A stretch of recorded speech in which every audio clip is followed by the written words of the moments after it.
I genuinely, without a doubt, believe Apple is going downhill. It's just something not a lot of people have realized yet. That's what one Redditor wrote on Reddit. And most people agreed with the statement. And here's the odd thing. I genuinely agree with him too. And not only me, a lot of tech experts have been saying the same thing. Apple hasn't changed every single year. Why Apple just hasn't had to change the iPad that much. Camera interface didn't change here. The Apple Watch's design hasn't changed much over the years.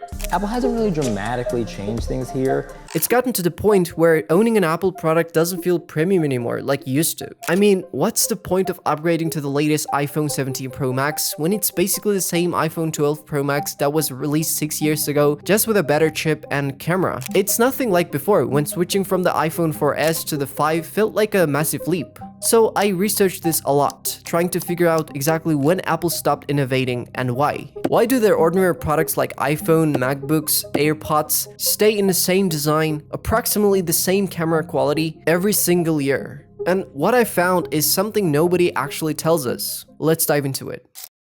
Before asking why Apple doesn't feel premium anymore, I wanted to know, when did it actually stop being premium? 5 years ago? 10? Did it ever really stop at all? Wikipedia splits Apple's history after the momentum into 3 eras. The Steve Jobs era, the post-Steve Jobs era 2011 to 2020, and now the era everyone calls boring, 2020 to 2026. Alright, from 2007 to 2011, that's 4 years. This is where Apple started turning into a giant tech company. In January 2007, Apple released the Apple TV and the first ever iPhone with a touchscreen. Everybody's familiar with that legendary keynote where they managed to sell 270,000 units of the iPhone within 30 hours of release, which is crazy for a $70 billion company at the time. These changed the phone industry drastically because people chose the iPhone over phones with physical buttons, so that was obviously a crucial shift. And in January 2010, they released the iPad, which became another massive innovation from Apple. They sold 300,000 units in the first 24 hours, and the public's reaction to the device was genuinely wild. Because imagine, right after the iPhone, they released something like a bigger iPhone, and people instantly got hyped. So in total, over these 4 years, Apple managed to release 3 massive innovations: the Apple TV, the iPhone, and the iPad. Now the next era, post-Jobs era, lasted 9 years. In 2011, they released the iPhone 4S. In 2014, the first ever Apple Watch. AirPods in 2016, not sure why Wikipedia left that out. The iPhone X in 2017, and the HomePod. Now, if I exclude the products that are just continuations of previous innovations, we're left with only the Apple Watch, HomePod, and AirPods. That's already 3 devices in 9 years of time. Also with a bit of a twist that I'll get into later. Let's not jump to conclusions just yet. From 2020 to 2024, Apple entered the current era, releasing ARM-based laptops with the M1 chip and the MacBook Air, which were without a doubt a solid improvement and genuine innovation, since the Intel-based MacBook was a completely different system, so we count them.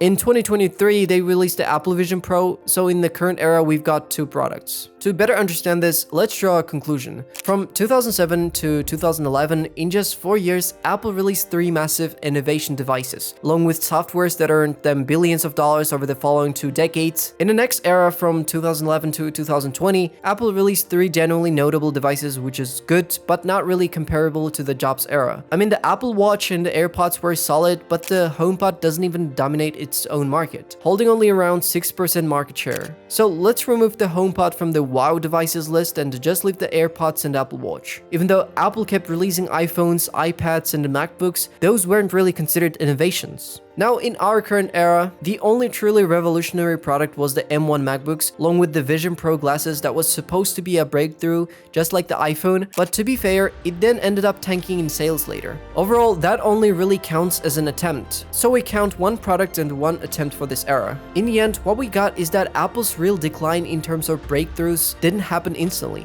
And I guess it became visible starting around 2019. That's when Apple became the kind of mundane company that shows off new MacBooks, AirPods, and iPhones every year without any real change. But if you look at the stock market and the company's market value from 2007 up to 2019, instead of steady growth as we imagined, we actually see a fairly stable line, showing the company was holding steady. But if you look at the graph after 2019, where we're supposed to see downhill, it spikes out of nowhere. So in just 7 years, Apple's company value grew from $940 billion to $4.8 trillion.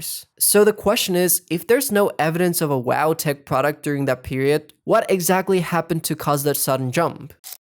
Okay, the simple answer for this spike is just the WWDC keynotes, where every year Apple promises a massive amount of things to users and investors, which make more investors keep pouring money into Apple. And obviously, the more of that happens, the more the company's stock market value grows. And yeah, that's true. That's why Apple's market value is growing this fast. But it only works until investors realize something is wrong, and a company could collapse almost instantly if investors become unhappy with the same empty promises every year. And paradoxically, if Apple had actually kept fooling investors like that, this growth wouldn't be happening. It would have collapsed by now. That's why Apple has other reasons behind yearly WWDC besides just money, which is, aside from investors, Apple has another valuable asset: us, the customers. If you're a loyal Apple customer, there's very little chance that if you chose Apple 10 years ago, you're suddenly going to switch to another brand overnight. Because when it comes to decision making or switching to entirely new things, people hesitate a lot. That's even proven in a 1988 study by Samuelson and Zach Hauser, who introduced the concept of status quo bias. In that study, when individuals are faced with choices, they overwhelmingly prefer the default option or their current state, even when the alternative options are objectively superior. But the main problem with status quo bias is that it can be easily broken if the alternative choice is drastically better. For example, if you offered a phone with a touchscreen and a convenient app ecosystem to people in 2007, they would always choose it over a phone with a physical keyboards and limited browsers. That's actually how Apple overtook BlackBerry back then. And Apple doesn't want that happening to their own company, so they stopped relying purely on inertia of their buyers, where simply being used to it would be the main reason people choose Apple. That's why WWDC happens every year with no major changes so far, aside from some software updates, chip improvements to match the demands of modern software, and probably some improvements in battery life. That's how it ideally works. It's just enough to keep people as loyal customers. And it's fine if you're the type of customer who doesn't upgrade their iPhone every year, because no matter when you decide to upgrade, there's always a new version waiting just for you. But what does any of this have to do with the main question of the video? Because I still haven't answered our actual question. Why do Apple products keep losing their premium status with no visible innovation so far? Here's the thing, Apple isn't declining at all, as it seems like. They're using a simple trick that's working just as flawlessly as ever, even though most people don't like it, which I'm gonna tell you now. But before I get into that, let me show you something amazing my sponsor Aolumu sent over. This is the Aolumu G09 Ghost, and it's not just a phone stand, it's a stand, a grip, and a mount, all in one see-through shell. The whole thing rotates on 3 independent axes XYZ, so you can get a full 360 degrees of adjustment. I've been placing it on the desk at the coffee shop while scripting my videos, and it just holds. There's no drifting, no sagging, even at extreme angles. It's dual-sided magnetic, so it snaps onto MagSafe or straight onto metal. For example, I tried fridge, board, whatever's around. And the thing is, I didn't expect to use it daily, but I do. And when you don't want it mounted, it doubles as a grip ring, solid enough to shoot handheld without your hand cramping up. The ring is also swappable, and the glow-in-the-dark version is genuinely useful if you're shooting or grabbing your phone in the dark. Aolumu also sent the A17 frosted case for the iPhone 17 series. It's got this soft frosted texture, but the standout feature is also the glow-in-the-dark finish. It actually holds light and glows once it gets dark, which is such a small thing but genuinely cool in person. Aolumu's actually got a whole ecosystem of these accessories. They also sent over this geometric AirPods Pro 3 case, and their G07 pop-up laptop stand, which holds completely flat when you're not using it. Both feel like the same idea, small but more useful than they look. So if you want to check out the full lineup, link is in the description. Now back to the Apple trick.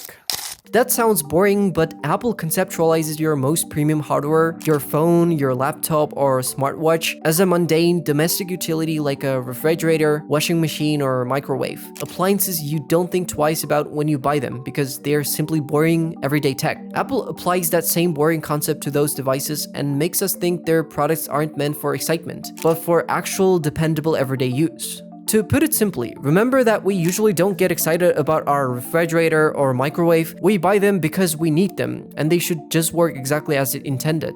Now, what if the companies that make washing machines suddenly redesigned them in a completely different way? Say, with some entirely different kind of engineering where nothing is understandable at first. That would be a terrible idea. That's Apple's ultimate trick. They use a relentless 12-month release cycle to ruthlessly eliminate friction. As I mentioned earlier, Apple doesn't change anything major, but they upgrade what's necessary to keep up with the demands of modern software. The chip, a camera tweak, all while keeping the exact same form factor, without changing anything that would force you to relearn the product. Because they know the ultimate luxury in modern tech is boredom. But it's no secret that they still make genuine innovations or breakthroughs over time, and even though that only happens once or twice a decade, like the iPhone or the iPad, it's an extremely big gamble. A 50-50 shot at winning or losing, where Apple puts millions of dollars on the line. So to reduce that risk, they follow a strategy that most people don't love, but it works. Apple simply uses their competitors' new products as the test lab, analyzing whether something turns out to be a genuine breakthrough or just a flop. If it looks like a real innovation, Apple doesn't rush. They wait until the competitor's product reaches an absolute ideal and stable condition, and then copy the same concept but with better quality. Good artists copy, great artists steal, as Pablo Picasso said.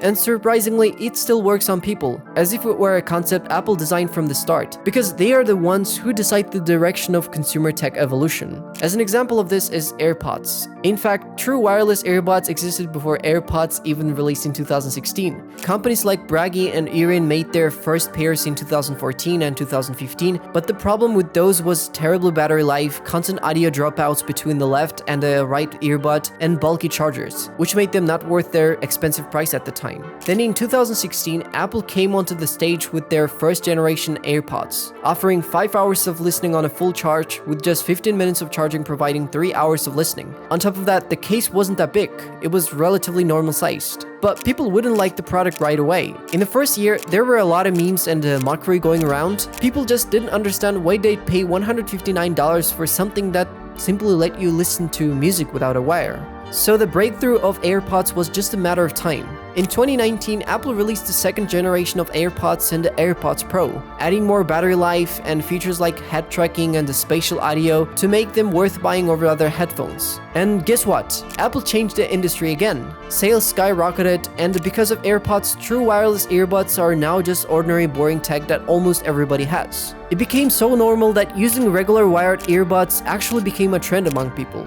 And according to predictions from Counterpoint Research, over the next 2 years, AirPods will continue setting records, surpassing this year's sales. And we're probably seeing the same pattern play out right now with AI. While Apple's competitors have been implementing AI assistants into their software for the past 2 years, for example Gemini by Google and Copilot by Microsoft, Apple didn't rush at all. Siri was still practically useless, and there were memes going around mockingly comparing Siri to Gemini or ChatGPT. Most of us even thought Apple was losing the AI race, but they were actually waiting for the technology to reach a stable state, using other companies, as I mentioned, as their testing labs. And once it reached a relatively usable point, Apple announced iOS 27 with the new Siri update. So the whole narrative around Apple's downfall turned out to be just a normal cycle they go through every period before a breakthrough. And considering all of that, I actually decided to do something about it. So now I tried to guess what Apple's next product might be. I mean, some of it is already known, but anyway, here's what Apple might release soon.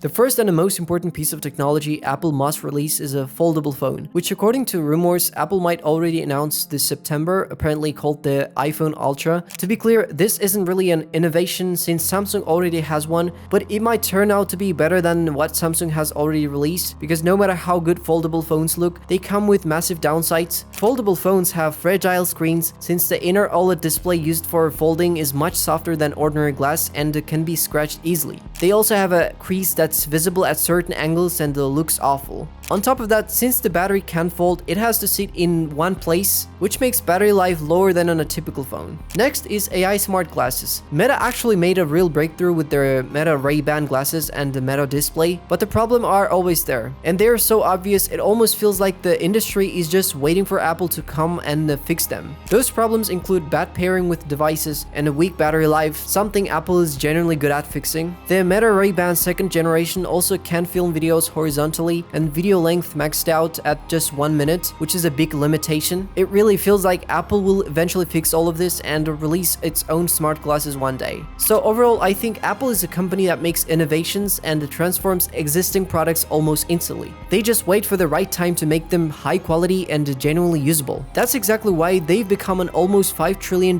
company. But that doesn't mean they never fail. It seems like in recent years they've had more failures than successful products. but that still doesn't mean they are falling apart at all. So the reason Apple doesn't feel premium or doesn't seem to innovate right now simply means they've executed their core philosophy, treating their technology as boring, mundane, everyday products pretty much perfectly. That's why everything Apple releases right now feels normal and boring. So if you watched the video till the end, thanks for watching and take care.